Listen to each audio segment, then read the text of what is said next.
ভাইয়েরা, মার্ক টোয়েনের একটা ইতিহাসের ঘুড়ি ওড়ানোর গল্প আছে। ঘুড়ি ওড়ানোর গল্পটা আমার এই শ্রদ্ধেয় শহীদ, এখানে উল্লেখ করা হয়েছে যে 50 সহস্রাধিক শহীদ ইতিমধ্যে ফিলিস্তিনে হয়েছে, এবং তার মধ্যে 17,000 শুধু নারী এবং শিশু। শুধু শিশুই প্রায় 17,000।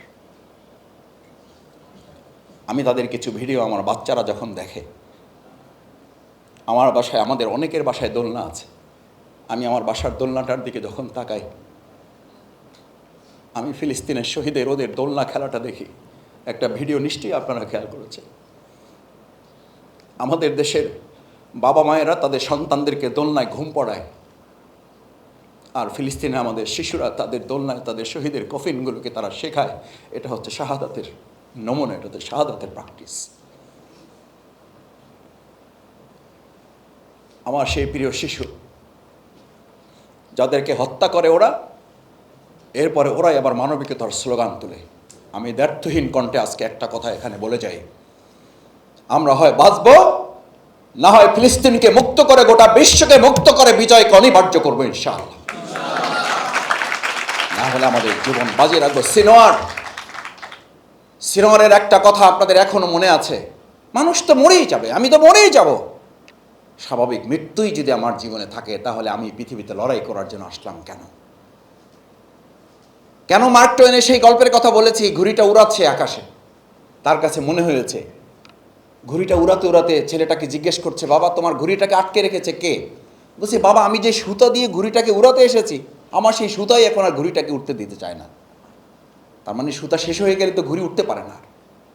বাবা এবার সন্তানকে শেখানোর জন্য বলছে, একটা কাজ করো, তুমি যদি সুতাটা ছিঁড়ে দাও তাহলে ঘুড়িটা অনেক উপরে উঠে যাবে।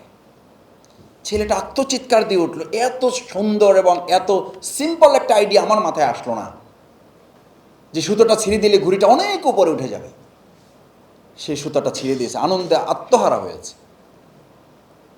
আমাদের কি ইহুদি নাসারা গোষ্ঠী, জায়নবাদ গোষ্ঠী, আমাদের এই ভ্রাতৃত্ববোধের যে সুতাটা আমাদের মাঝে ছিল, এটা ছিঁড়ে দিয়ে আমাদেরকে যার যার মতো করে যাকে আলাদা করে দিয়ে আমরা আনন্দে আত্মচিৎকার করে বলেছি, আমি মুক্ত হয়ে গেলাম, স্বাধীন হয়ে গেছি।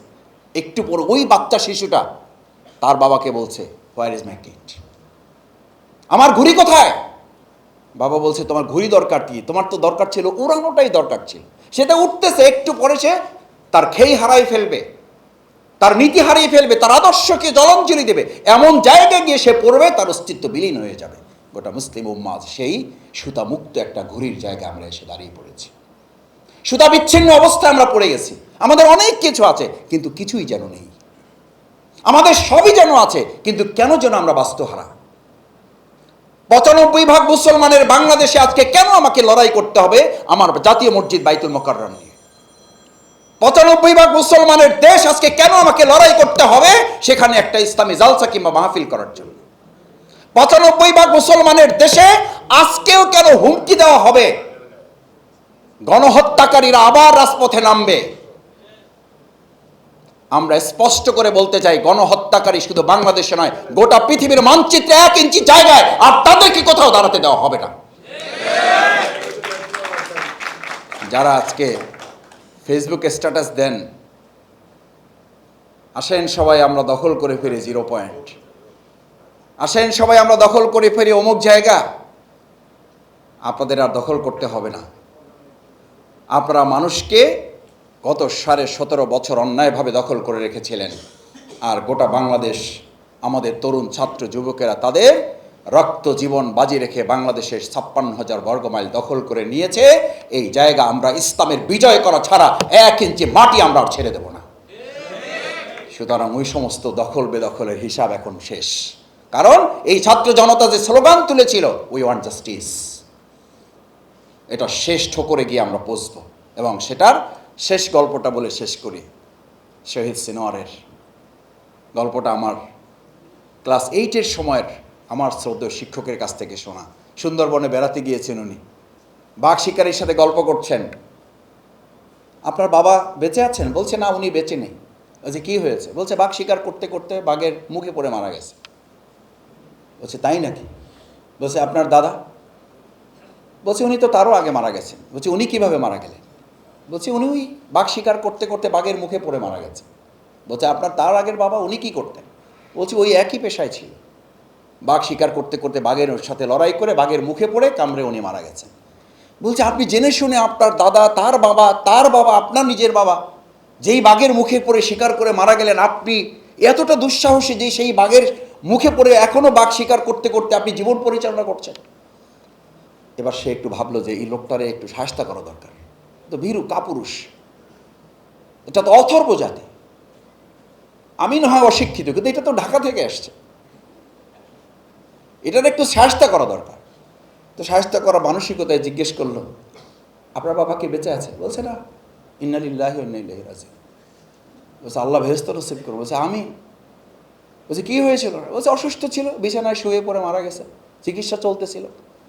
বলছে আপনার দাদা? বলছে ওই একই অবস্থা, অসুস্থ ছিল, চিকিৎসায় রোগে শোকে মারা গেছে, ওই বিছানায়। বলছে তার বাবা? বলছে ওই একই অবস্থা, অসুস্থ ছিল, ডাক্তার দেখেছে, শুয়ে পড়ে রোগে শোকে মারা গেছে। বলছে সেই বিছানাখানা কি আছে? বলছে আমি ওই বিছানাখানায় ঘুমাই।